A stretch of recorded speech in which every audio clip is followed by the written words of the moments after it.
So, Okay. So once again, good morning. Today is December 3rd, 2025. And we have blessed, and we are going to pick up actually where I left us off. Rabbi Platkow and I have enjoyed tag team Talmud over the course of this fall semester. And we are going to just kind of have one little final coda or thought on the subject of Olam Ha-Ba, and then we're going to switch gears to end our fall study on the subject of martyrdom. So, just to kind of recap what our intentions are and how I would frame the learning for us, we've spent most of the semester exploring, as we've called this class, Talmud on the boundary of life and death.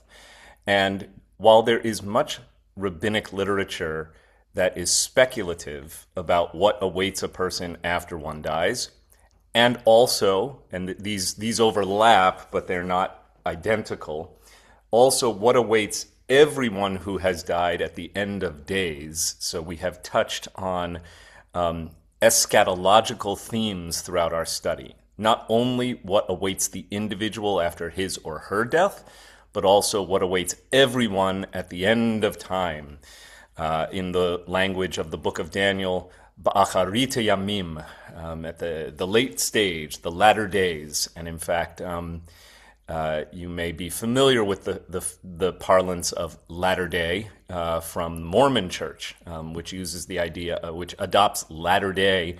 Latter day Saints is a double entendre. It means both the saints or the figures whom the Book of Mormon raises as disciples of Christ. Here in the New World, the whole Mormon theology is premised on the idea that after he died and was resurrected, Jesus popped over to the United States and started a church over here. That's Mormonism. But latter day in Christian thought is often a euphemistic way of talking about end times theology. Sometimes it is known as millennialism because it is often associated with the coming of the new millennium. The Messiah will return. The messianic order will be, imposed on all of the universe, and God will reign supreme. So we've done both individual Olam Haba thinking and eschatological end of days thinking. Today we're going to return to Olam Ha-Ba, kind of like, well, what happens to us after we die? What's that going to be like? And so in order to do that little coda, I'll just bring up on screen Ketubot, Tractate Ketubot, Daf, page 111b. And this is part of a passage that we already looked at. We looked a few paragraphs up. Which speculate on, well, what's life going to be like? Life is probably the wrong word, but what will our existence be like in the hereafter? So this passage follows a classic midrashic form to begin with a verse and then to follow rabbinic logic to understand the verse in light of their theology, in light of what they want to communicate about, well, the way God and the universe works. V'dam enav tishteh chamer. This is a very strange verse. It comes from a long form poem toward the very end of the Torah, from the Torah portion, Parashat Ha'azinu, which means give ear. This is Moses' final address, or penultimate address actually, to the Israelites before he himself dies.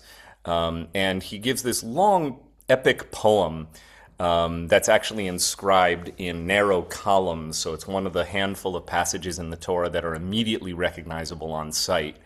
The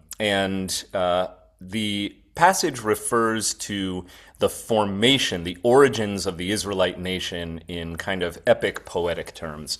And one of the kind of like themes of Ha'azinu, of this long form poem, is to acknowledge and give praise for all the ways in which God has sustained the Jewish people on their epic journey of becoming a people, a nation among all the nations of the earth, and not just any nation, but one divinely elected, divinely selected by God for special favor and covenantal promise. So one of those poetic verses declares, "From the blood of the grape you drank foaming wine."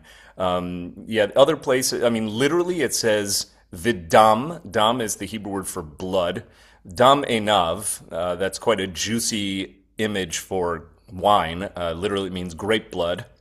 Tishte chamer, you drank the foaming. Chamer is from the root word that means fermented. So they use foaming to kind of connote what happens when a liquid ferments. It bubbles because of the carbon dioxide and the alcohols. And the carbon dioxide is what causes the bubble effect. The alcohol is what turns grape juice into booze, into wine. So you drank this foaming grape blood. Amru, they said, the generic amru, meaning they, the sages, lo ka'olam hazeh ha'olam haba. So this world is not like the world to come, as if we hadn't already established that.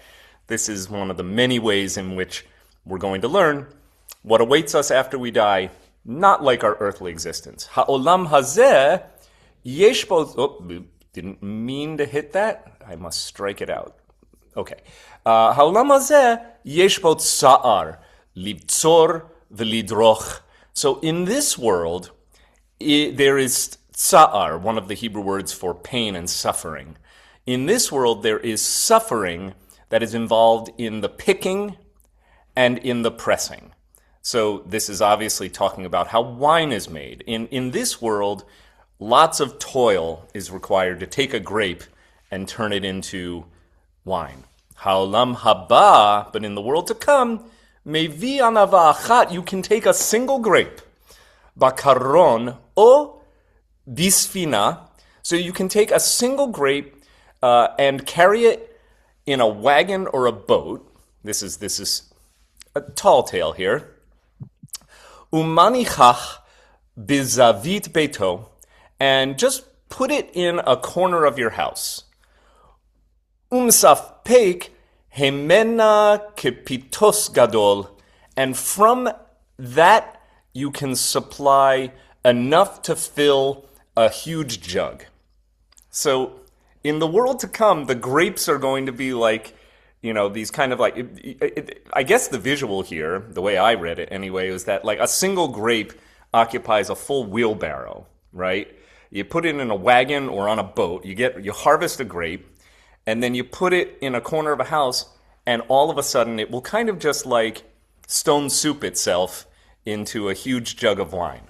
Okay, the etzav, and with its wood, by which they mean, I think, the vine, right, or the stem on which the grapes grow. That was the best. I mean, etzav, that means the wood of the grape.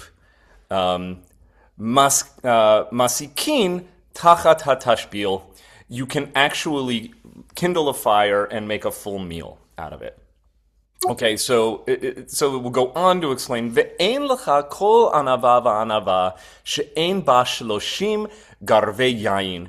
And in the world to come, the text goes on to elaborate, you will find each and every grape is at least 30 jugs full. So each and every grape can yield that much wine. I guess the idea is that the world to come is, if you've explored at all any kind of other eschatological philosophy or belief system, often promises are made to the pious that if they can just hang on long enough to die, the reward in the world to come, the hereafter or paradise or whatever, heaven, whatever awaits us, is just unthinkably lush and abundant, and you don't have to work for it, right? So if the essential feature or an essential feature of the human condition is the pain and suffering of labor in order to put food on our plates, in the world to come, it's inverted. It's the opposite. Almost no labor, and you are always satiated. Now, what's interesting is that, of course, it's speaking in the language of physical sustenance. Like, we really have need for wine and other foodstuffs and beverages that give us bodily and sensory pleasure. Well, yes, that is consistent. Going back 2 weeks, if you recall, or if you haven't yet reviewed, go check the YouTube. We even talked about how when bodies are resurrected in the next phase of existence, we'll come out with our clothes on. So the rabbis seem to have a sort of fixation on the bodily experience, which suggests that perhaps even in the rabbinic imagination, they can't conceptualize a life that is disembodied, right? So physical pleasure, sustenance, lushness, enjoyment of the same kinds of things we enjoy here on earth are part of the promise of the hereafter. And that makes me wonder, well, what is this really all about? And maybe it's just a way of saying, maybe it's just a way of acknowledging that life's unfair, this life, right? You may toil and strain and still not receive your yield, but it's all going to be rectified in the world to come in terms that a living body can understand, right? In terms that you as a human being now can understand. So the two are actually, the two experiences, this world, the hereafter, are really connected in that way. Okay, so each grape can yield 30 jugs of wine. Shenemar. Okay, what's our proof text for this? Vidame navtish techamer. Foaming grape blood will you drink. Al tikre chamer. Don't read the word chamer, which means fermented or foaming, ela chomer. And the way they translate it here is you should actually translate it as a chomer with a little diacritical dot under the H here, or to make sure you know it's a chet in Hebrew, chomer, which is as Steinsaltz helpfully provides for us, is a measure equaling 30 seah. In other words, a very, very large quantity. So again, kind of like stone soup, right? You just out of nothing, there's an alchemy, and something is produced. Again, I think I've provided you my interpretation of why this matters. It is a bit of a curio, but I liked it so much because I'm an enophile myself. I was just down in the cellar grabbing something entirely unrelated to wine, and I'm like, I got to get to drinking. We collected so much wine over the pandemic because what else was there to spend your money on? We're not going anywhere. I didn't need new clothes. So I'm like, yeah, we'll just drink ourselves. And I have a cellar full of wine. And it's time to start overflowing with foaming grape blood. So if anyone wants to come over, we can share a nice bottle of Sangiovese. Okay. Yeah, get on that, please. But yeah, you're in on it. Your parents want to be in on that. Great. You can come down to the cellar with me and we can pick out something nice. So there you go. L'chaim to all of us. Any questions on this text? I just thought it would be kind of a fun way to cap off the rabbinic inquiry into Olam Ha-Ba. It is not in any way intended to be comprehensive. We've tried to provide a lot of different again, I call this speculative literature. Obviously, nobody has ever been to Olam Ha-Ba and come back to report on it. So I don't take any of this as fact-based journalism. It is rather rabbinic speculation. And then you have to ask yourselves, okay, what are the rabbis driving at? And so again, to harvest, intentional word there, to harvest what I think are the principal themes about Olam Ha-Ba. One, the promises of the existence that we will enjoy, and enjoyment is really a key here, in the hereafter, is intended to provide a kind of soothing promise of rectification for the injustices and suffering of the here and now. It's an acknowledgement that to be a human being, to live in this body, to occupy this place and time, to be beset by strain, toil, and suffering, both physical and emotional and psychological, that is what it is to be a human. But in the world to come, all of the rewards will almost freely flow to us with very little expenditure of effort. So I think, again, the point the rabbis want to make is, I can't promise you, God can't promise us a perfect existence here and now, but should you inquire into the measure of God's justice, you got to play the long game. You got to wait till you're dead. And then, should you merit it, because remember, we have talked about who merits and who does not merit Olam Ha-Ba. It is conditional upon behavior. But should you merit it, wait till you see the goodies that are awaiting you.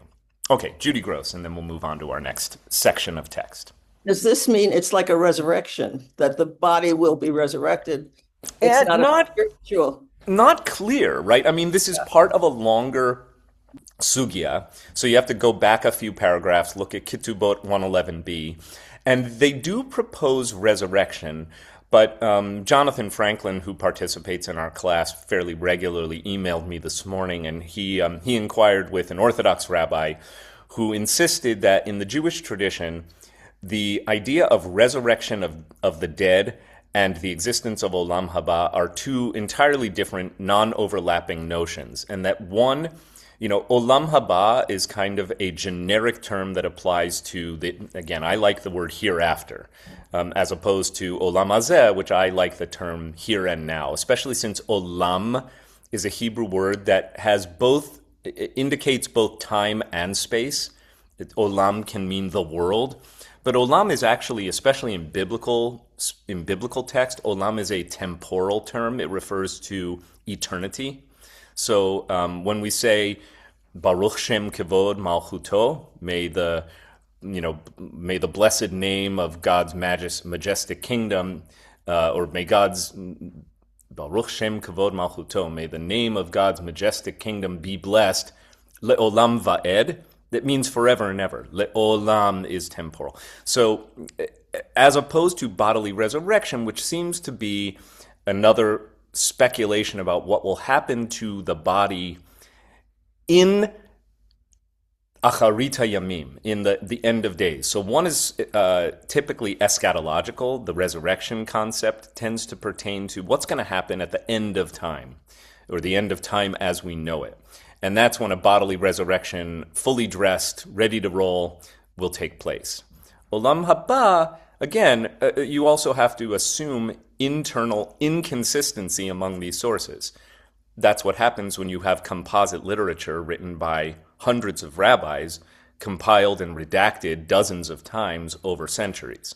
Right? So I don't think we should presume that the rabbis are all in agreement here. In fact, the Talmud would have us accept that the multivocal tradition means you can kind of pick and choose where there is no resolution definitively provided. So we read a text a couple weeks ago that said that if you don't believe in the resurrection of the dead, then how can you possibly believe in Olam Ha-Ba? And then concurrently, we read a text, I think a month and a half ago, that made them seem like they're two different things. So it's yeah. and some of it I think is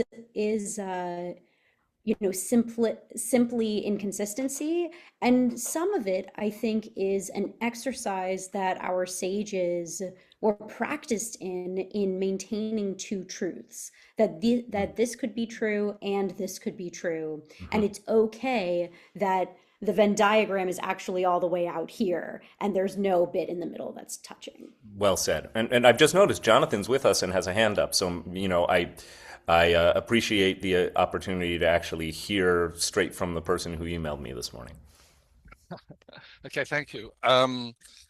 So really, I'm just want to address a point that we have actually communicated about before, but I think you need to clarify the idea that for God to be just, there has to be an afterlife. So again, that analogy of Anne Frank and Hitler. Can you just clarify your view that in this world there is vindication for doing good, and that we don't share the same fate of someone who is obviously evil, even if there is no afterlife? So this inquiry is, the kind of irresolvable pretzel known as theodicy, not the epic Greek poem by Homer, not the Odyssey, but theodicy, Theo, meaning from Greek theos, God, Dicy, meaning judgment or justice. So God's justice is a challenge if you accept other premises about God, namely, let's begin with one that is commonly asserted by lots of different religious communities, that God is all powerful.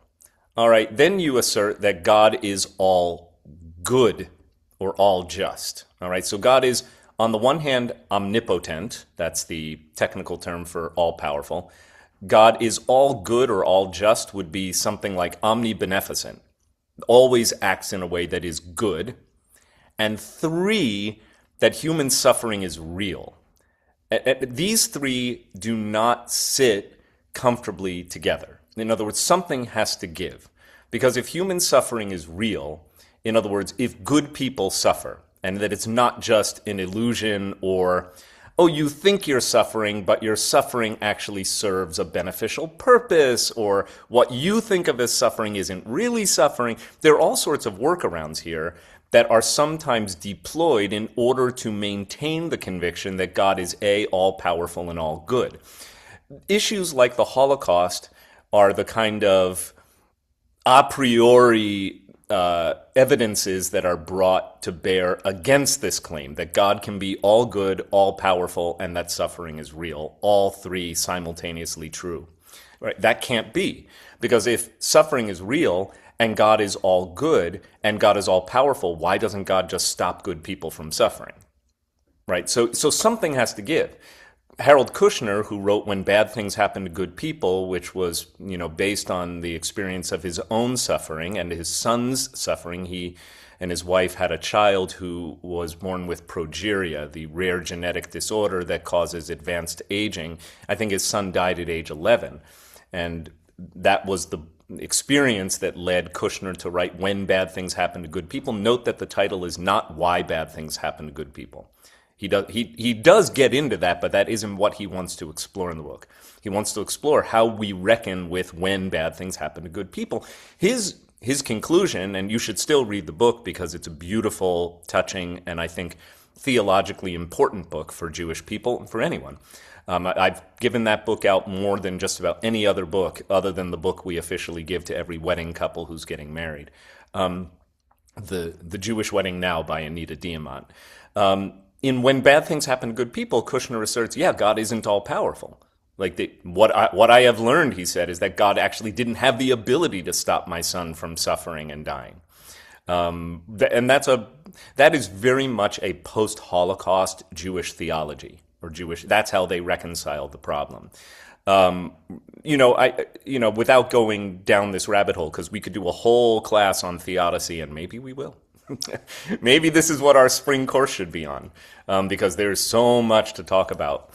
But usually the way it is framed is something has to give. In this case, I think that the notion of Olam Ha-Ba, most scholars of Jewish history and history of interpretation will assert that eschatological thinking, thinking that is concerned with, we know that our existence in this life is filled with pain and suffering, and if you want to have a cup of wine, you've got to work for it. The eschatological thinking is prompted by periods in Jewish history of intense suffering. The widespread perception that the scales are weighted against us. Not surprisingly, much of this literature arises under Roman occupation. Now, it is also, that's probably overstating the case, because Christianity, which is also born in Roman occupation, in the same part of the world, in Judea, is a highly eschatological tradition. Christianity speculates on the very same and basically says, things aren't the way they are supposed to be, and you've got to wait until death and post-death salvation to experience the reward that is coming your way. Again, as a rectification for suffering. These days, I think both are legitimately embedded within Jewish thought. You have those who say, no, there's a meaning to our life and our suffering here on earth, and that, if you follow the right path, you will be rewarded in the here and now.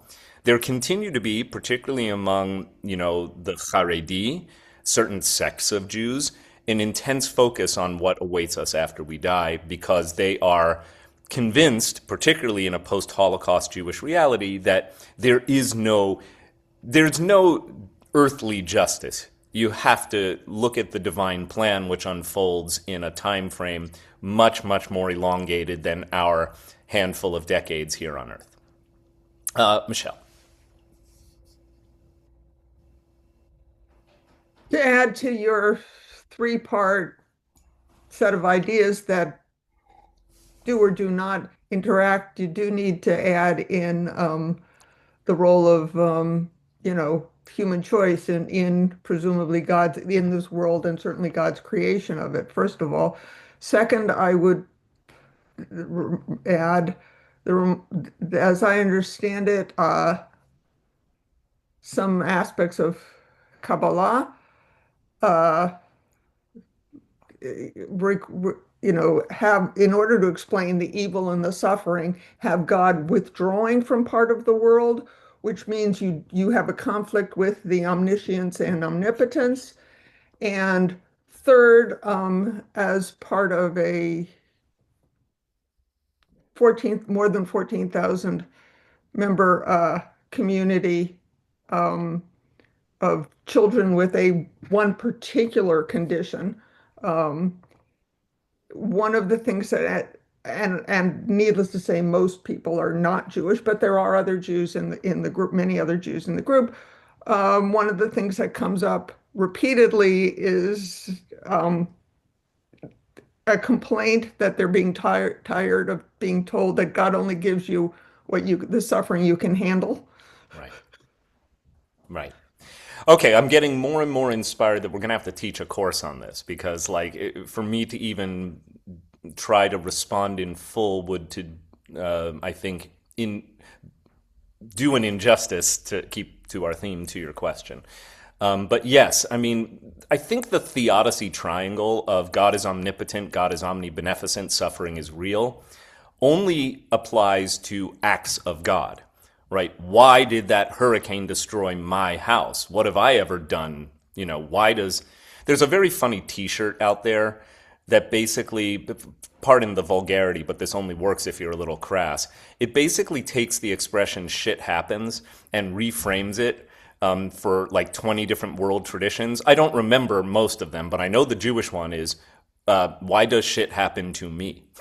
So I think there's an intense focus on, the suffering of the Jew as well. But we're really only talking about acts of God. Yes, if you want to do a full exploration, you have to account for where does human free will and the ability of humankind to inflict suffering on others come into play, right? So how is that part of God's design for humanity that we, again, I hate this because it kind of collapses the nuance of any dialogue whenever you bring Hitler, or for that matter, Anne Frank, into the conversation, because they kind of reside at the ultimates, at the extremes of the human condition.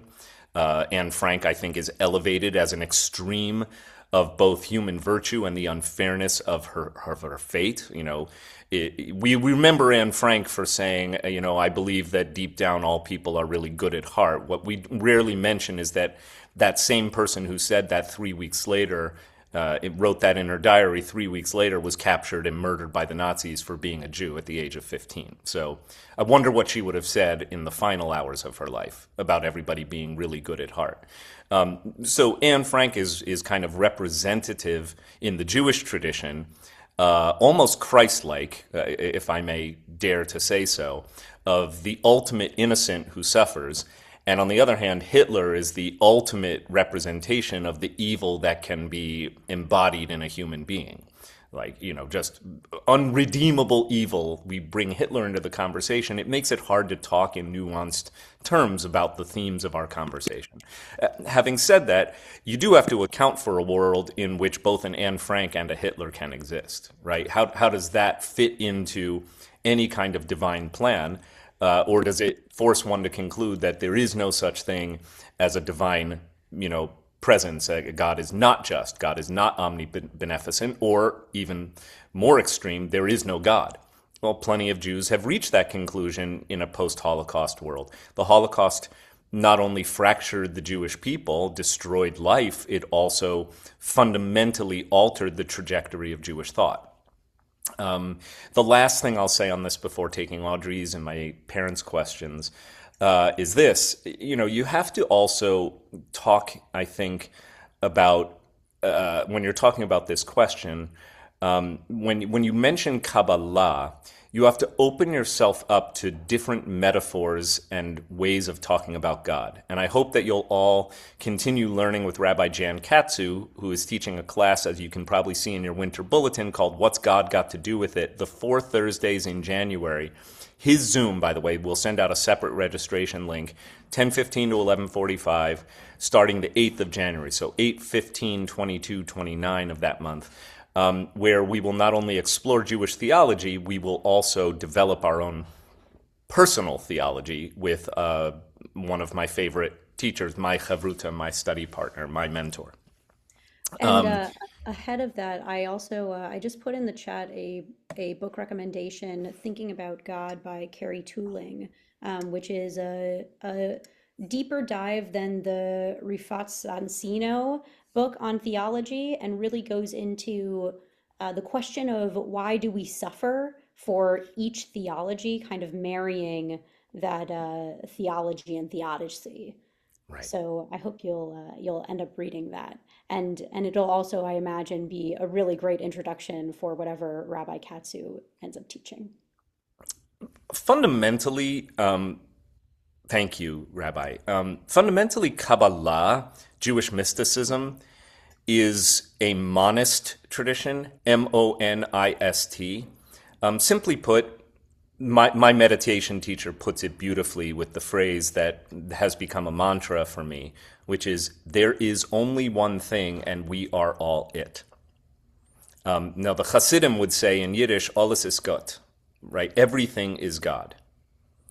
So there is a notion that actually is as early as Deutero-Isaiah, the last 26 chapters of the book of Isaiah, attest to a similar outlook, a similar theology, which is that it's not that God is an independent actor bestowing fortune or misfortune on we frail mortals, but rather we reside within the cosmic reality that is God.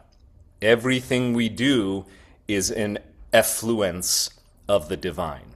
Every breath we take, every atom that makes up our bodies and the atmosphere around us, the air we breathe, the food we eat, the choices we make, the mountains that, over geological time rise and crumble, the sand, the stars, the galaxies, all of it is just another way of talking about God, the totality of all existence. So if you really want to do a deep dive into Jewish mysticism, which is another subject I've never really taught long form, but have become endlessly fascinated by, that's where you hit on a different way through the conundrum of God's justice. Because then the experience of good and evil are merely subjective evaluations of your participation in this much bigger thing called reality. Yeah.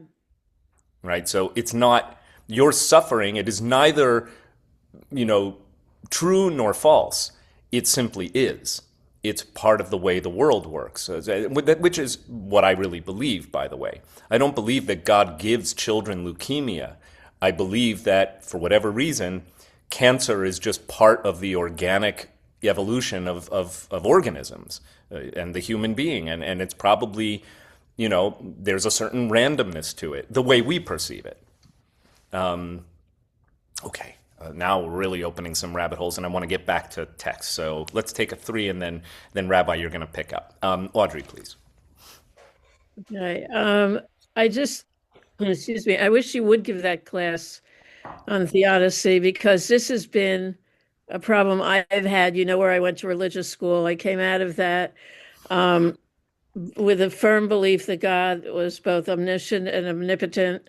And then I read When Good Things Happen to Bad People, When Bad Things Happen to Good People, and I was infuriated, because basically what that book says is that my definition of God that I had been reared with, does not exist. Well, for Kushner, it does not.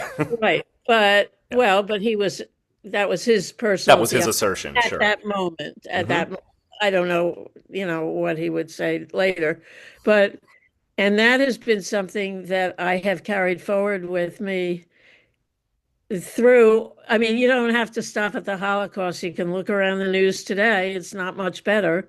And you can talk about an extreme Hitler. Our world is full of them. There wasn't just one. And so this has really, really, really bothered me since religious school. So I Well, wish you could add that. Yes. I'll simply respond with an acknowledgement that in the Jewish tradition, yours is a sacred discomfort. So I will hold close your invitation to continue to explore together. Halavai, God willing, we will continue to learn together, and not just not just stuff that is kind of like frivolous. This is we really use study as one of the many ways in which we get to explore life's most urgent questions. Mom and Dad.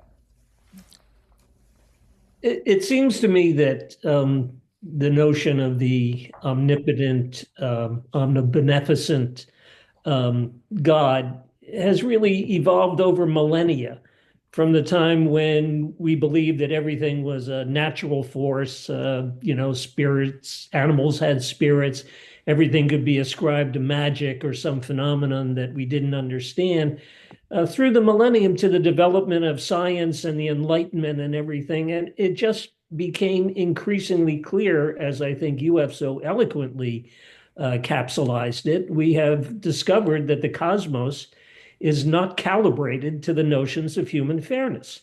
I mean, that's a scientific discovery, kind of, right? That's an Enlightenment thought. And the challenge is to find where that's, consistent with living a Jewish life. Beautiful. I'll just put a little verbal highlighter on that comment, and thank you for the accurate quoting of something that I say a lot, which is the universe is not calibrated to notions of human fairness, or to human notions of fairness. Like, what we perceive to be suffering really has nothing to do with how the universe works. It is, however, the kind of irritant that prompts Judaism to propose what it means to live a life of goodness, meaning, righteousness, and so forth. Like, it grows out of our sense that, wow, this universe can really be a very, very difficult place in which to exist as an embodied human being.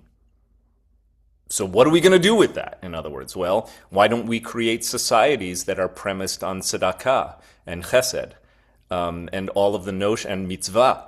Like, I believe that Judaism is not so much a description of the universe as it is, but a prescription for the world as it could be, with the limited instruments that we have as human beings, and specifically through the vocabulary and the practice we have as Jews, to effectuate that change. Right? For me, that's Judaism in a nutshell. It's a response to our perceived injustice of the way things are, and it gives us certain tools and vocabularies to visualize and enact realities, to create a world. This is ambitious as a program, but to create a world as it could be, as it ought to be, the way we understand it. Judy. Just the connection of the principle of all is one to the Hindu philosophy, the Vedanta. It's exactly the same. And when we study on Sunday with my son-in-law, your brain has to go to a different place. Right. To understand it. It's such a high level philosophy. But it's a wonderful thought. And I just want to remind you of your own sermon at atonement. Right. That I was so struck by, because it's a beautiful right. The object of atonement is, in fact, to make real your understanding, or our shared religious understanding, that there is only one thing and we are all it. And if you call it God, that's fine. But when people say, I don't believe in God, I'm like, well, I don't believe in God any more than I believe in the chair I'm sitting in. It's just the way I refer to fundamental reality. It's not something you believe in. It's what Heschel did call an ontological presupposition. Well, another great phrase, right? Sort of like, it's when you're doing algebra, the teacher puts givens on the board. Here's what we know, and now we have to solve for X or Y or what have you. ontological presupposition is just a word for what are the givens. If you start with the presupposition that God is real, okay, well, let's see how the rest of your equation unfolds. Okay, I'm going to set up Rabbi Plakow for the second theme that we are introducing today, which is also the kind of the question mark coda to our fall study. And we've spent all of this time contemplating the boundary of life and death, mostly on the theme of whatever the Jewish tradition speculates about what awaits us after we die is in fact to be best understood as a comment on how we should be living here and now. That has been, if you didn't catch it, the overarching theme or thesis of our class. But there is a notion within Jewish thought that is also prompted by real historical Jewish experience and also the mythologies that are written around these experiences, where Jews have occasionally elected to foreclose their earthly existence by killing themselves. Now, there are lots of issues and taboos and thoughts that we could explore. This will be another long-form class on suicide in the Jewish tradition generally. But we wanted to focus on one aspect of this, which was religious suicide, better known as martyrdom. When, if ever, is it acceptable for one to say, given what is, given my lot, my fate, it would be best for me to end my own life here and now and accept what awaits me in the hereafter than to keep on living. For most of us, I think we would describe such a proposition as unthinkable, but the sad fact is way too many of our people have had to think about exactly that option, and some, I would submit a small number that is exaggerated in Jewish myth, but some have actually elected to become martyrs rather than accept whatever else was slated for them. Rabbi? Yeah, so we have this extremely evocative text that might even make us squirm a little bit. Not only is it very intense, but it makes us question something that we know as a non-negotiable, and that's pikuach nefesh, the idea that if there is a risk to a person's life, we must, under all circumstances, save that life, and so too our own also. Even if it means breaking Shabbat, even if it means breaking every rule in the book, we are taught that as Jews, we always choose life, no matter the circumstances. And this text kind of blurs that. So this is the recounting of the story of the murder of Rabbi Hananiah ben Teradyon, one of the 10 rabbinic martyrs who were killed by the Romans following the destruction of the temple. And just to put us in the context of history, traditional Yom Kippur Musaf includes a remembrance of these 10 martyrs of this time called Eila Ezkara. And these 10 great rabbinic sages were killed under the Hadrianic rule following the destruction of the temple after the Bar Kokhba revolt around 132, 136 CE. And that was really the very last stand that the Jews, the Israelites, took against the Romans. Okay, so let's launch ourselves into the text. Here we go. So, sorry. So we have this text coming from Avodah Zarah, literally meaning foreign avodah, foreign worship. So this book, this tractate, is generally about idol worship, but we have in it this piece. So we're about to see a teacher student relationship in which the teacher dies and the student, unsurprisingly, is at a great low and goes to do what they do best, study Torah and be comforted by that.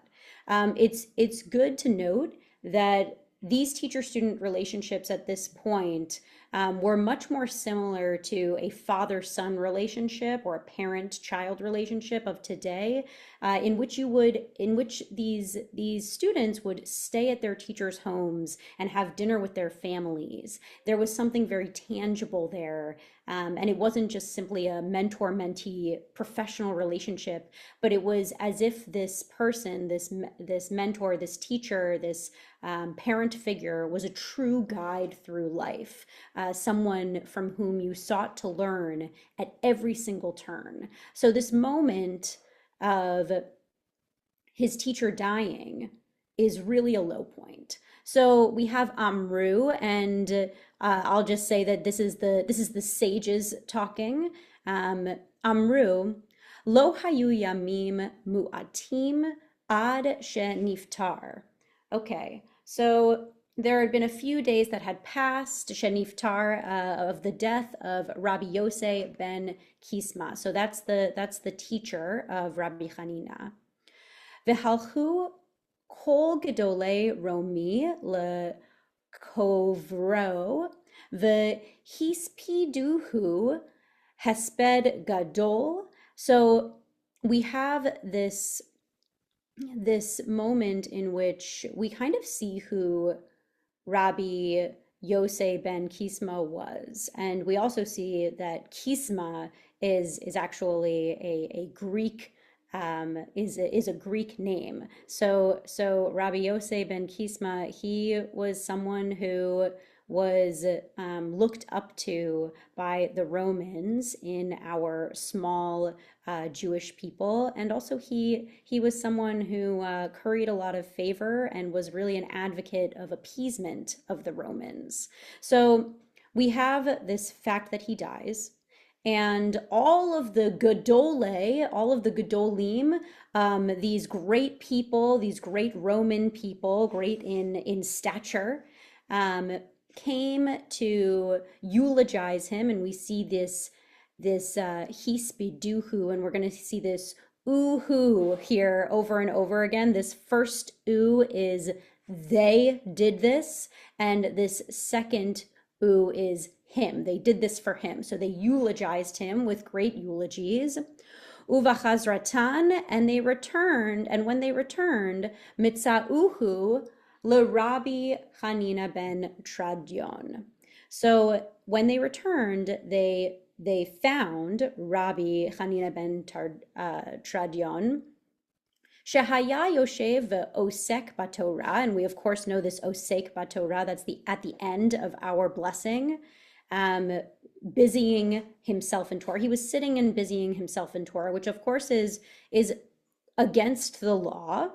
At this point, umakhil kehilot barabim, and even more so, he wasn't just sitting and learning Torah by himself, but he was convening kehilot, right? And we know that word too, from kehila kadosha, holy community. He was convening these gatherings, many of them big ones, barabim, in the public.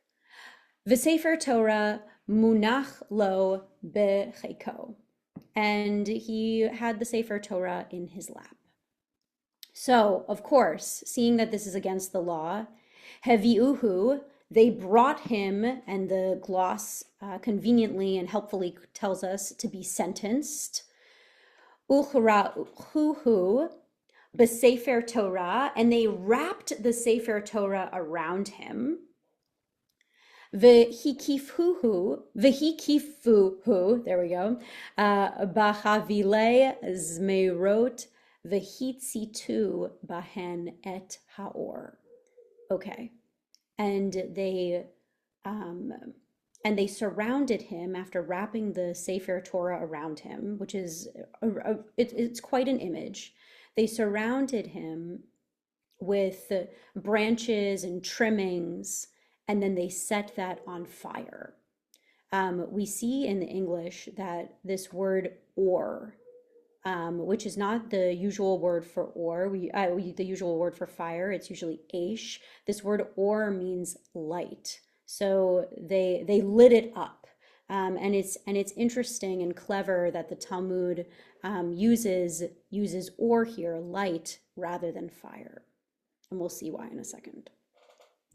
Vehevi'u sfogin, and you can kind of see the word in the Hebrew, and they brought this. It's translated as tufts, but this sfogin word ends up being the word for sponge.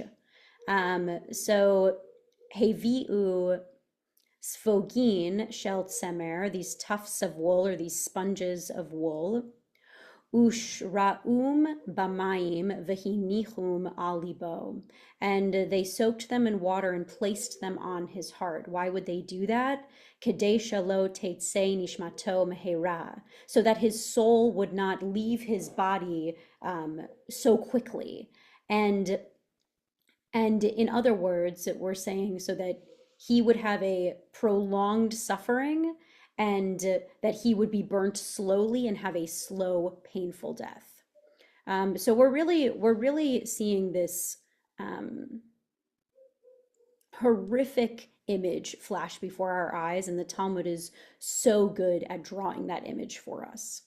Amralo bito, his daughter said to him. We're going to see now three different conversations between Rabbi Hananiah and different people. So first his daughter says to him, and it's worth mentioning that his daughter here is none other than Bruria, the only female named Torah scholar in the entire Talmud. So she has some clout, and he certainly has clout through her, which is kind of amazing. So his daughter Bruria says to her father, Abba, acha bechach. So she says, Abba, my father, must I see you like this? Do I really need to see you like this? Amarla, and he says to her, Il male ani nisrafti levadi, if you were to say, and we can see where she gets her Talmudic or her scholarly ways, because even in this moment, her father is using this Talmudic vocabulary word, which means if we say, and this term usually introduces a tentative interpretation of a text that will immediately be refuted and replaced by a different interpretation. So, il male, ani nisrafti levadi, if we say that I would be burning by myself, haya hadavar kasheli, this would be such a hard thing for me. Achshav, but we could even say now, she'ani nisraf v'sefer Torah imi, that I am burning with the Sefer Torah with me. And there's such intimacy in this moment. Mi shemivakesh elbona shel Sefer Torah hu yivakesh elboni. So, and then he says this line that it's as if someone is seeking to have suffering to me, they're seeking to have suffering to the Sefer Torah and vice versa. Here, with the Steinsaltz gloss, we have he who will seek retribution for the insult accorded to the Sefer Torah scroll will also seek retribution for the insult accorded to me. So it's as if there is no space, no distance between him and the Sefer Torah. So we have this moment in which a person who is trying to put to shame the Sefer Torah is also putting to shame Rabbi Hananiah, and vice versa, thanks to our gloss from Steinsaltz, a person who seeks retribution for the Sefer Torah will also seek retribution for Rabbi Hananiah. So now we continue to the next conversation. Amru lo talmidav. His students say to him, Rabbi, ma ata ro'eh. So this comes from this idea that when a person dies, and it's an idea that we have still today, that their life flashes before their eyes, they see some kind of vision. So his students say to him, Rabbi, my teacher, what are you seeing? What do you see? Amar lahen. And he says to them, and we have this this moment of understanding what the Talmud likes to do here sometimes in terms of manuscripts with our parentheses. So the rule in Talmudic printing and almost all printed books is that rounded parentheses surround text that the editor is taking out and should not be read because it comes from a manuscript that is unaccepted, or even more common, it was a scriptural error, a scribal error, while the brackets surround text that is to be added and to be read. So he says to them, Givilin nisrafin ve'otiot porchot. He says, I'm seeing this vision of the words of the Torah, the parchment burning and the words flying up, and porach actually means to explode or erupt. So they're erupting before him and flying up into the heavens. And they say back to him this line, even though the Talmud doesn't say, and they say to him, Afata petach picha v'tikanes becha ha'esh. You should open up your mouth and allow the fire to enter you, so you can die a little bit more quickly. They're so concerned about their teacher. They want him to have a less painful death. And he replies, Amar lahen, he says to them, Mutav sheyitlena mi shenitana. It's good that my life or my soul hang in the hands of the person or who gave it. So he's saying that my life and my soul should be in God's hands. Ve'al yechabel hu be'atzmo.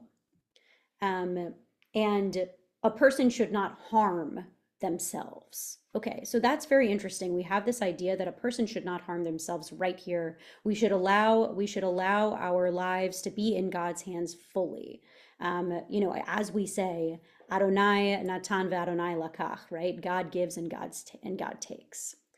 And then we have the third and final conversation between Rabbi Hanina and somebody else, in which it seems like perhaps that is not to be taken by everyone, that advice.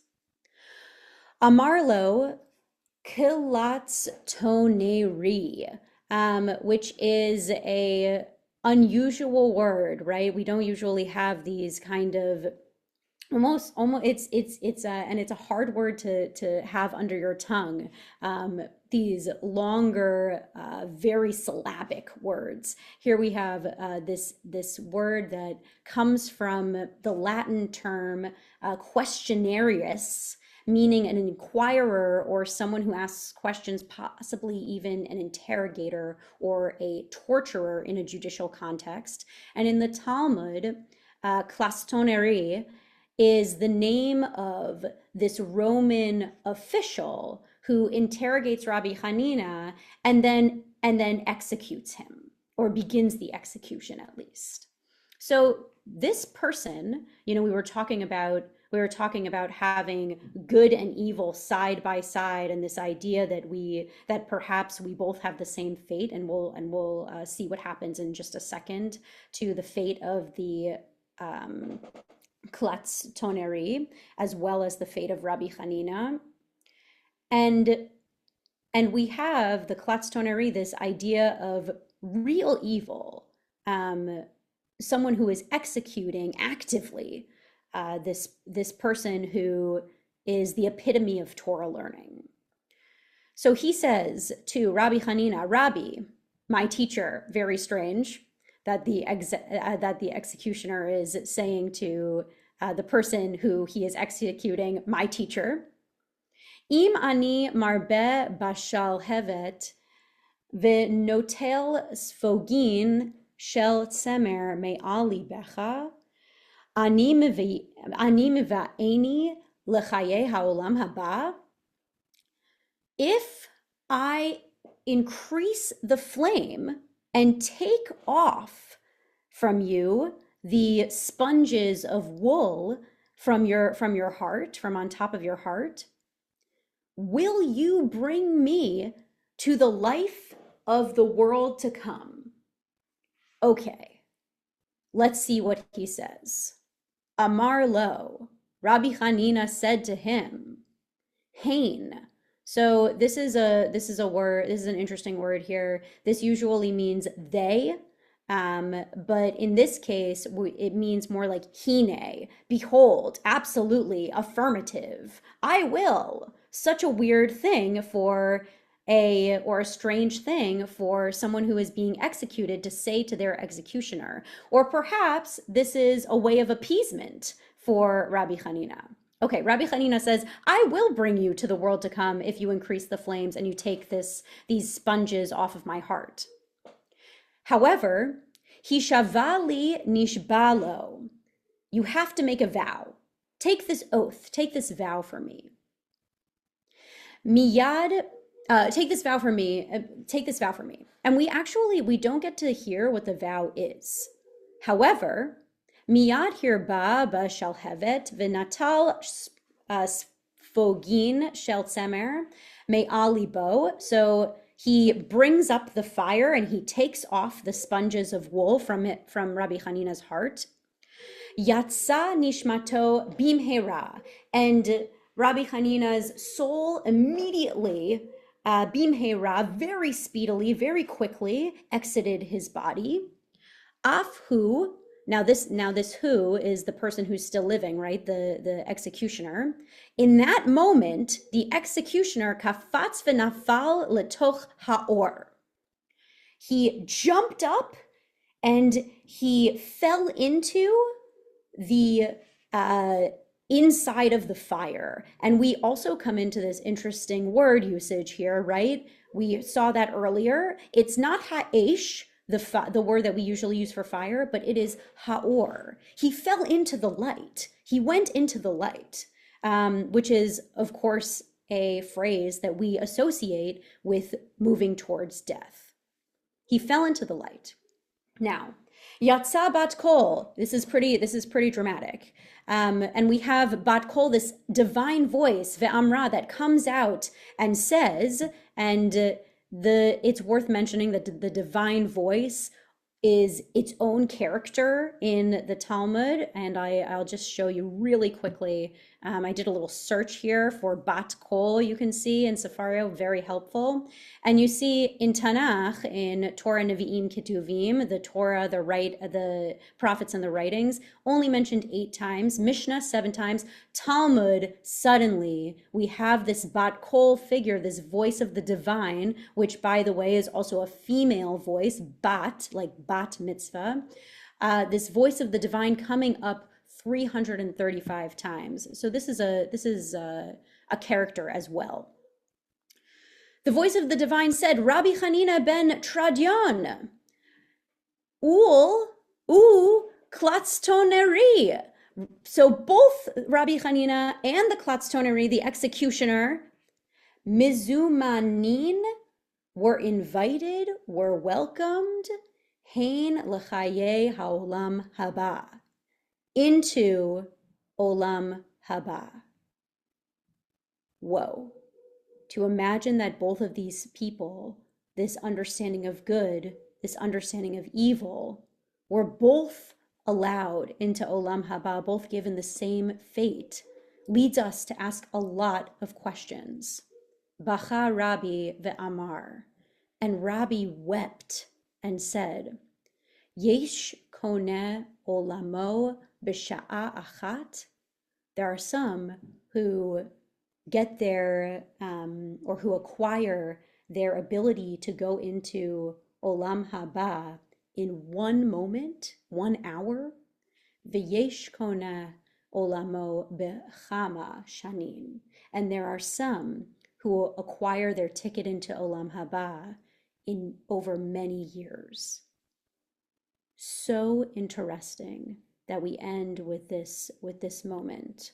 So I'm interested in hearing your thoughts. Do we believe that the Klatstoneri acted meritoriously here?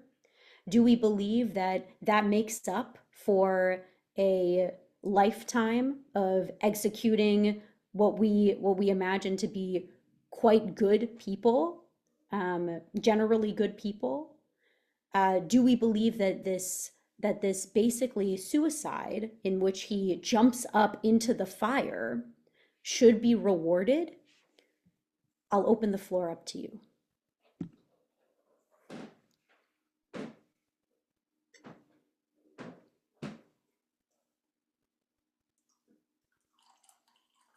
Yeah, go ahead, Doug and Marge.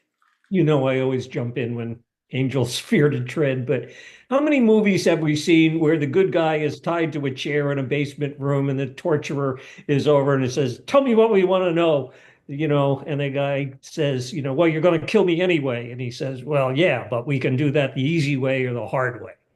So the only thing lacking this is, rarely does the torturer jump, or kill himself afterwards. That's kind of the interesting part here. But, this is, aside from that, this is all really the extortion torture of a rabbi. I'll stop if you do something for me. Yeah. It's very Joan of Arc, honestly. This whole moment. I'm thinking more like James Bond or something like that. Yeah. Where Bond is strapped to the table and Goldfinger is using the laser. You all remember that scene? Yeah. Yeah, exactly. And it's interesting, this very last line, that some acquire their ticket into Olam Ha-Ba within an hour or one moment, really, and some it takes many years, and they have to build up over many years. I'm wondering what people think about that, and if people think that's true. Go ahead, Michelle. Okay, I'm not answering your question. That's fine. I things like this, stories like this, my response is typically to ask the question, why are they concerned about this? Why are they even taking the time to discuss this and raise the question? What motivates it? That's a great question. And what do you think motivates it? Hey, I'm asking the questions here and responding with question to question, and as you did back, so we're all being very typically, I would say, Jewish and Talmudic. Look, I've long since discovered that my approach to many things is to think about how to think about them. So I'm looking for some kind of a organizing structure about why these things happen. Um, Specifically here, I mean, this is as Doug said, it's to presumably to enhance, to draw some kind of uh, good, some kind of positive out of the martyrdom, and have some kind of a desperate attempt of rationalization of all of this. Of course, having gone to a non-Orthodox Hebrew school, we never covered any of the martyrology, but on a long Yom Kippur services, as my mind wandered and I flipped through the book, I read the sections that were the martyrology. So that raises to me the companion question of why was it important in one era and less so now? Yeah, yeah, absolutely. I think we have actually two layers of martyrology here, though, right? We have this Rabbi Hanina situation in which we kind of understand what's happening.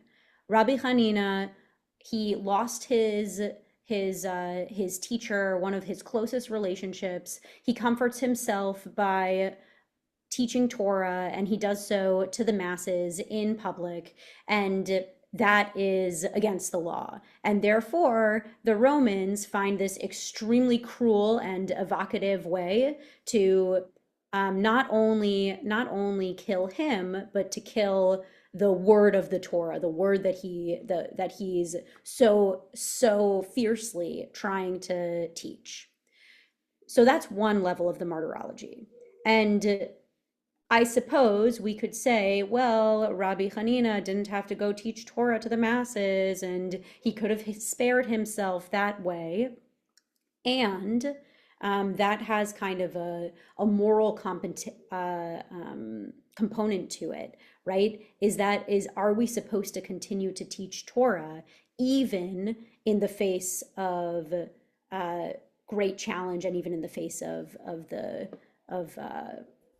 potential fatality? So that's one question.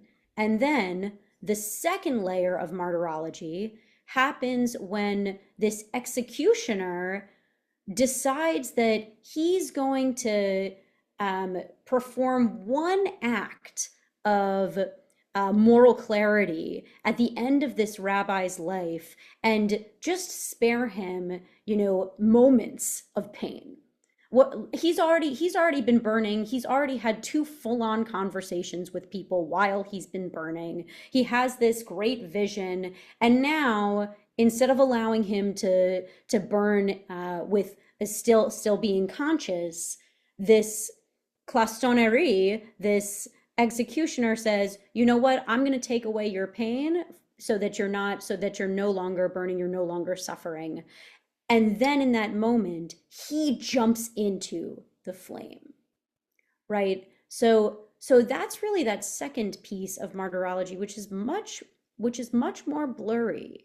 It's much more challenging because he's not being executed. This is all by his choice, both to save the life of Rabbi Hanina, kind of, and also, or save his suffering, I should say, excuse me, and also then to fall on his own sword. Perhaps we could infer that the Romans saw that he did this and then would have killed him.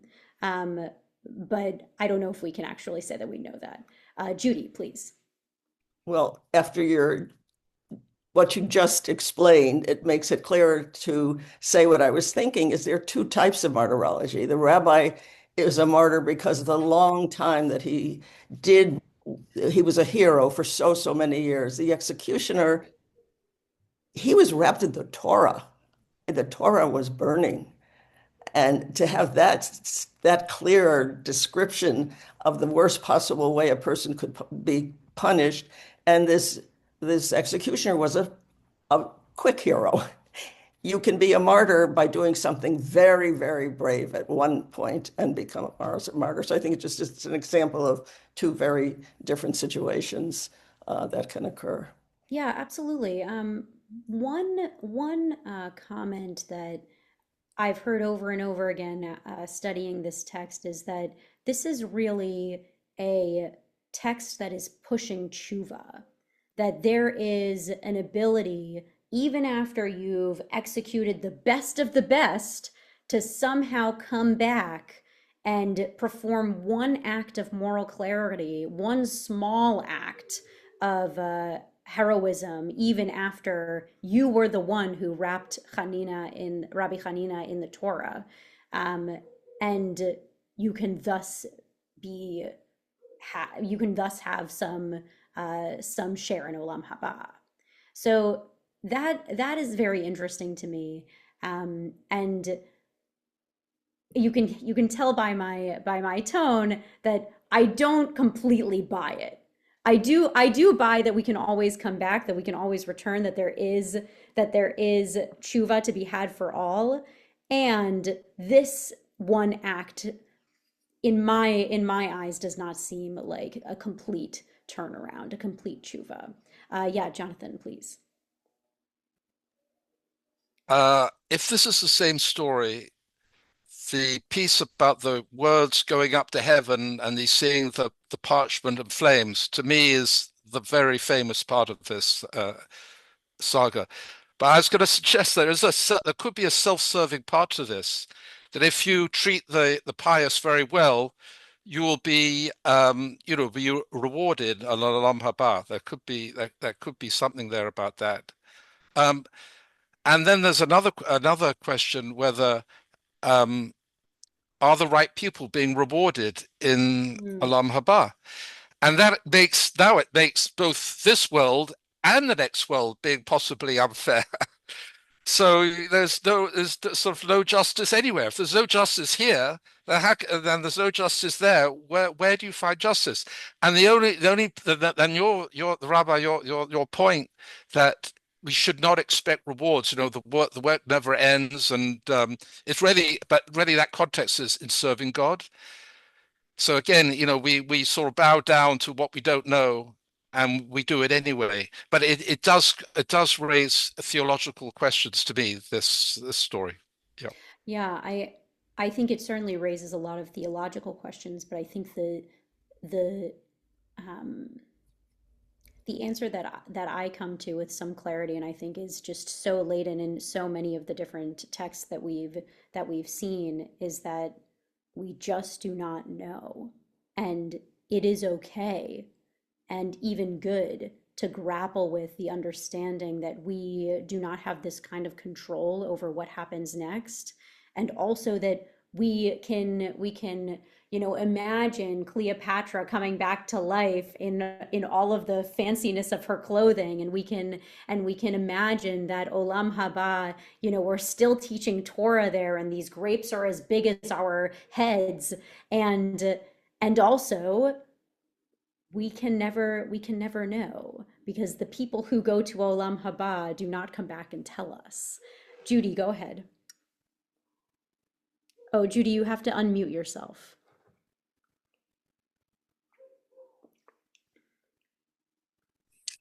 I think it's very, very theatrical in some ways, that the executioner is going to go ahead and kill himself. So at the end of the day, who are you going to remember as the great martyr? You're not going to remember the rabbi who, more or less like Akiva, had the guts to do it. You're going to remember the nobody, pardon me, who was an everyday executioner and in some ways wanted to get a lot of limelight. The whole piece, personally, kind of makes me a little nauseous to think that somebody is trying to make book on the fact that he's, quote unquote, killing somebody, and that's a good thing.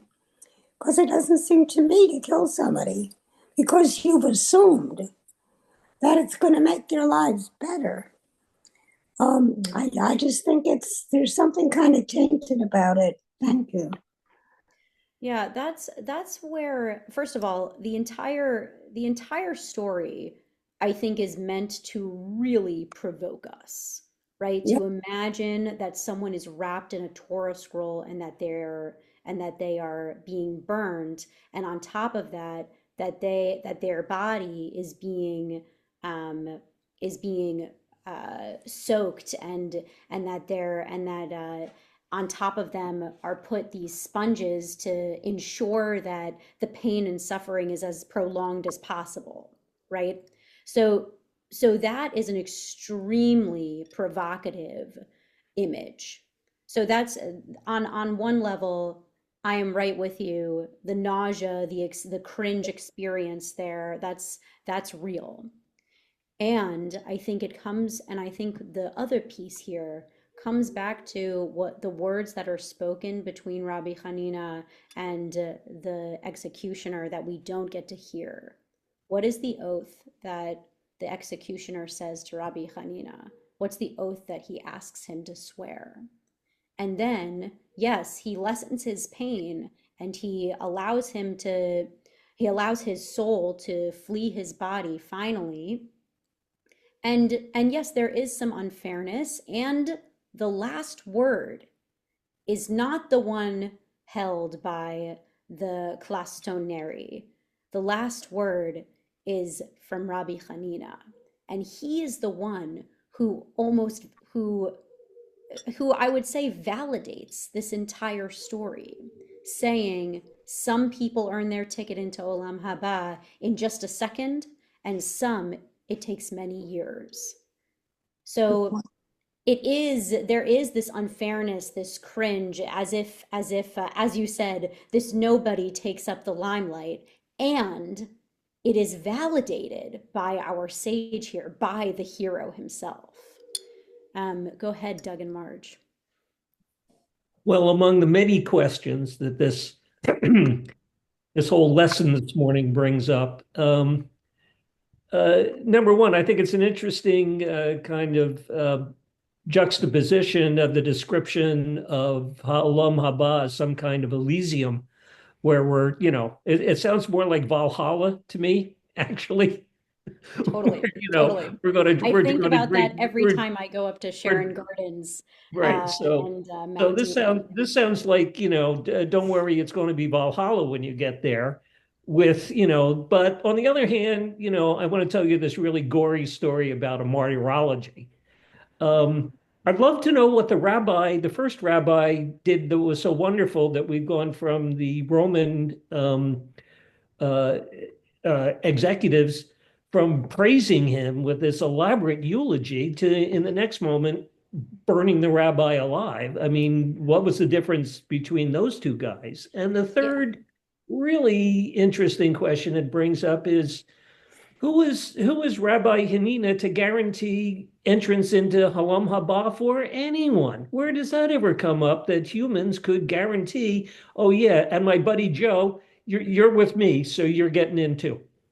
Great questions. The one about what did Ben Kisma do that was so great.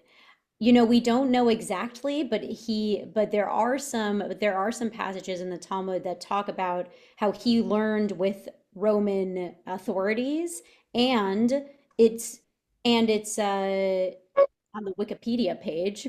It says that he was really an appeaser of the Romans, where Rabbi Hanina is blatantly going against Roman law.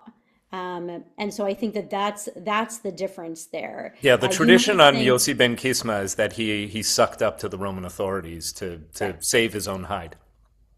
Right. You would think that perhaps that relationship, that connection would afford Rabbi Hanina at least a little bit of mercy. It does not. And I love that question that you just asked, who are any of us, even a heroic Torah scholar, to say, well, yeah, you can be admitted into Olam Ha-Ba. And I think that that's a great question, right? Who are any of us to say, and it comes back to the understanding that we really do not have control. And somehow Rabbi Hanina comes out with at least a little bit of control here. Which is shocking after he is burnt at the stake, right? Obviously, by the way, given the fact that, Hananiah ben Teradyon is a martyr, he didn't write the tradition. The tradition is written about him. And therefore, he is mythologized in the literature as a hero and paradigm of Jewish martyrdom. So you also have to interrogate, well, what's the program of the rabbis who are writing this? What do the rabbis who are writing this want us to know about martyrdom and its place in Jewish tradition? And again, I think the big reveal or the big surprise is that there is a definitive endorsement of choosing death over desecrating the name of God.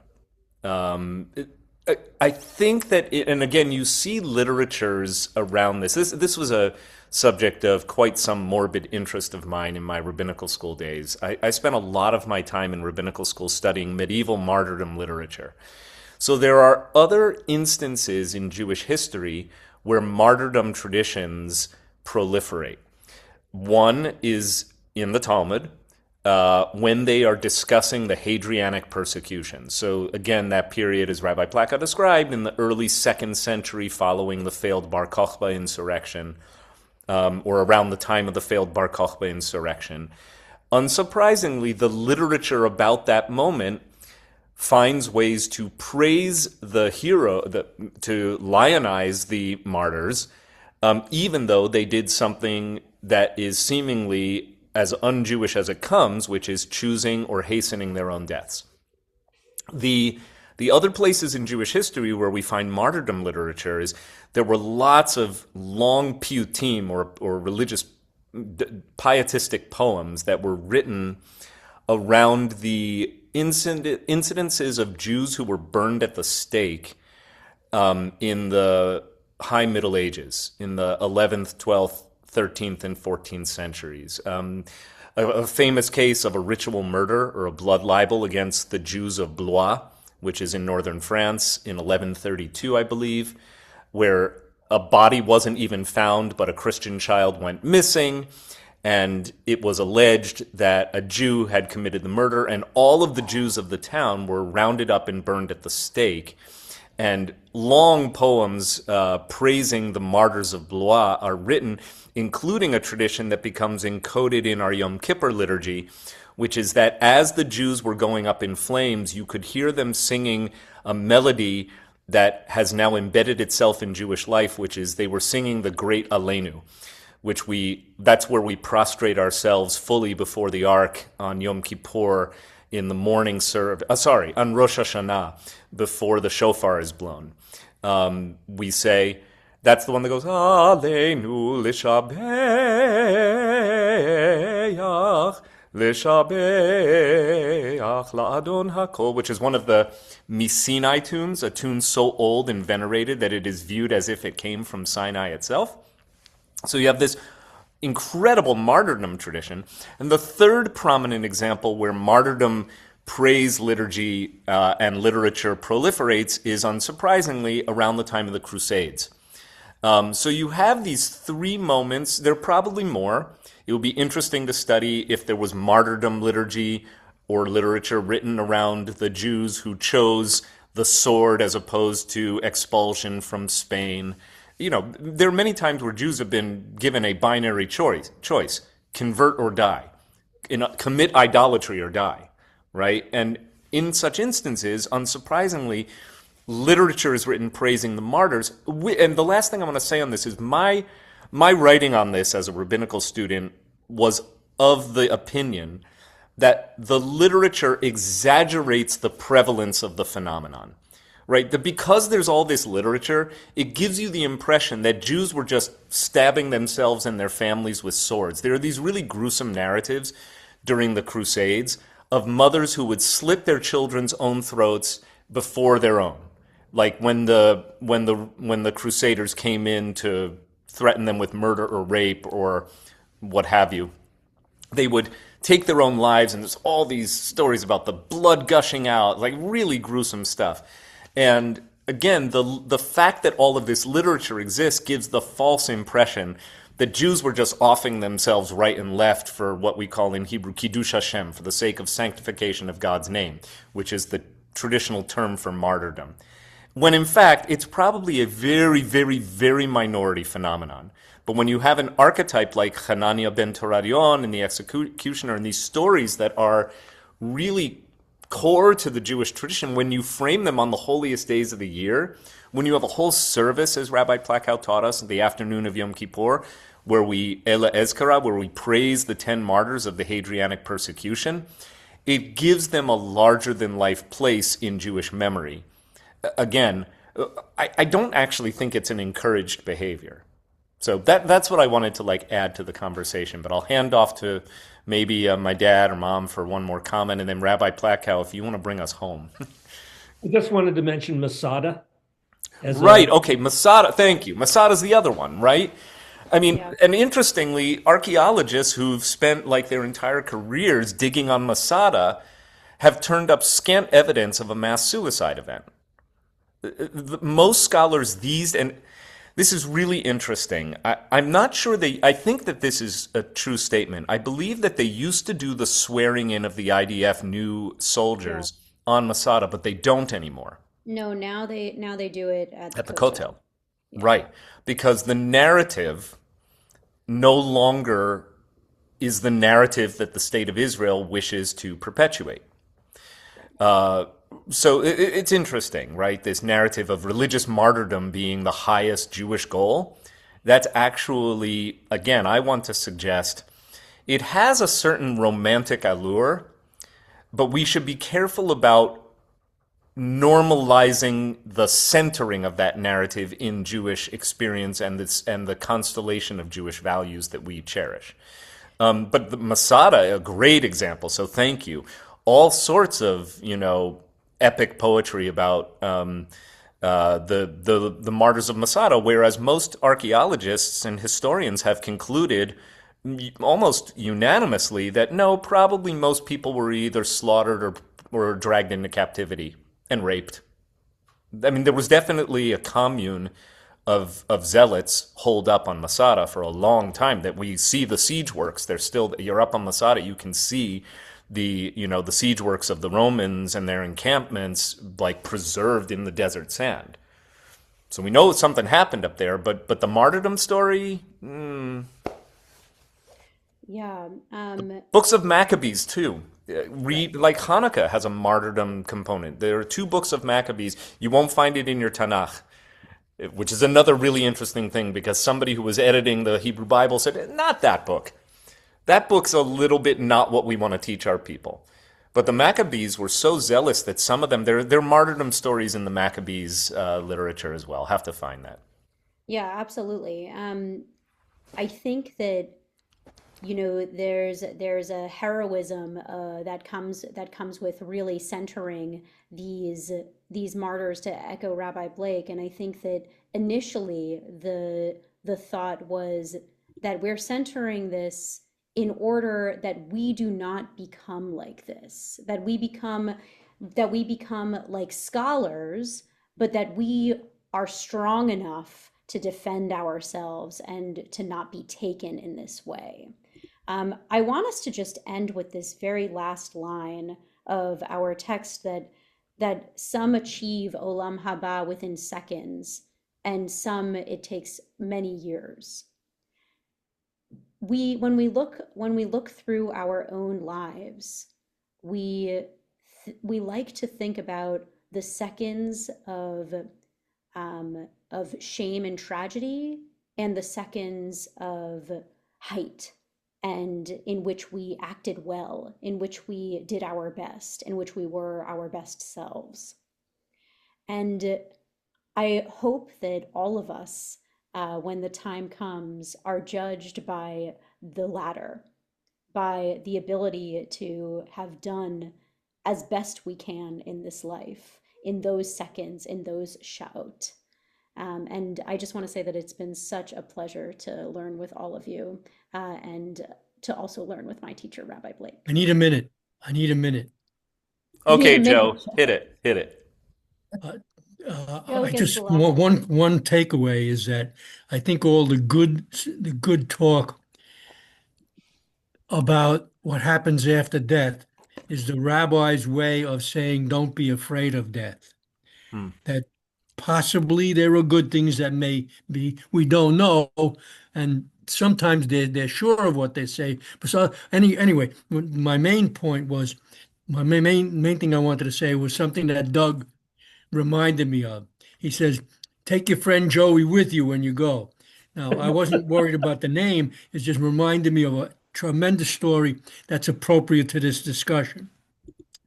Joe and Bill were buddies from youth.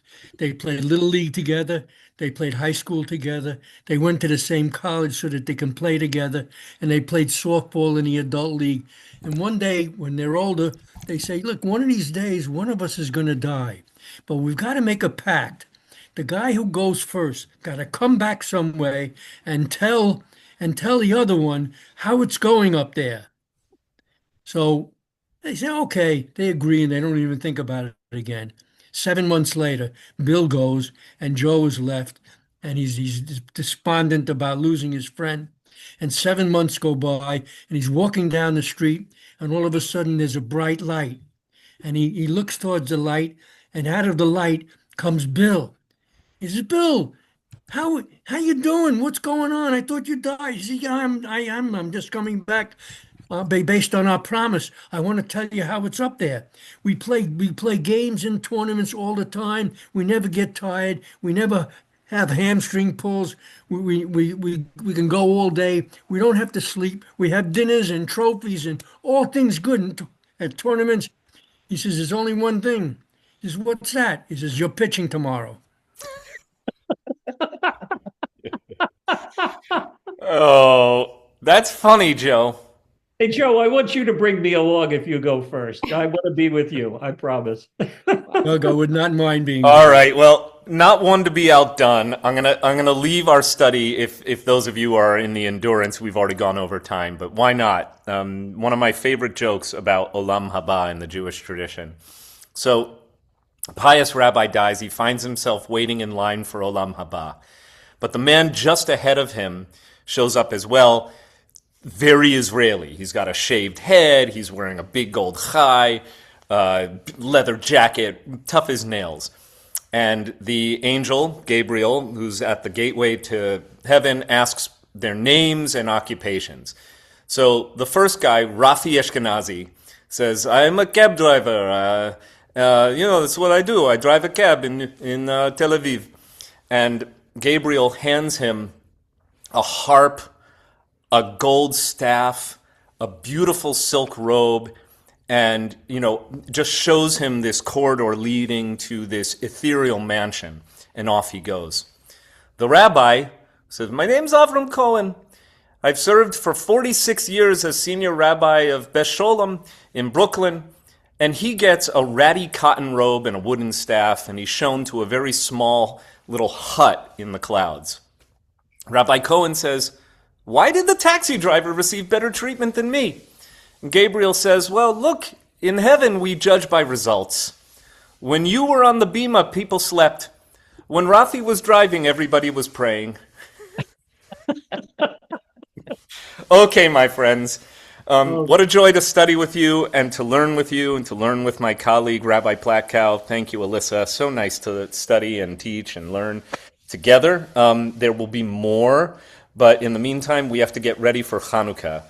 So please join us in all of the ways in which we will celebrate the upcoming festival.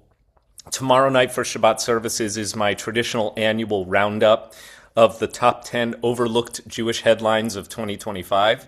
It's going to be really fun. We're also dedicating a new Torah scroll, which is being given as a donation to WRT for us to become its new permanent custodians. It's a beautiful scroll, courtesy of the Immersheim family and our congregants Joanna and Eddie Mannheimer and Joanna's mom, Nancy Carver.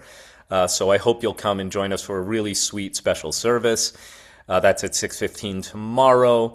Learning resumes with our teacher. Both Rabbi Platkow and I are blessed to call Rabbi Jan Katsu our teacher, our mentor, our rabbi, and our friend, on what's God got to do with it, studying Jewish theology and developing a personal theology. You won't want to miss it. That's taking place same bat time, 10:15 on Thursdays, different bat channel. Rabbi Katsu will provide his own Zoom room through a registration link that will be available through the temple. If you're one of our mavens and you get Natalie's weekly updates, you'll get that along with you'll get this week's recording, and then a little bit closer to January, you'll get the registration for Rabbi Katsu's class. Is that also going to be recorded? Is that also going to be recorded? I will ask for Rabbi Katsu to record that class as well. So just looking forward to more good learning with you and wishing you Shabbat Shalom. Thanks, everyone. Kol hakavod, rabbis. Thank you, everyone. Shalom. Thank you very much. Thank you. Shikoah. Bruchim to you. Take care.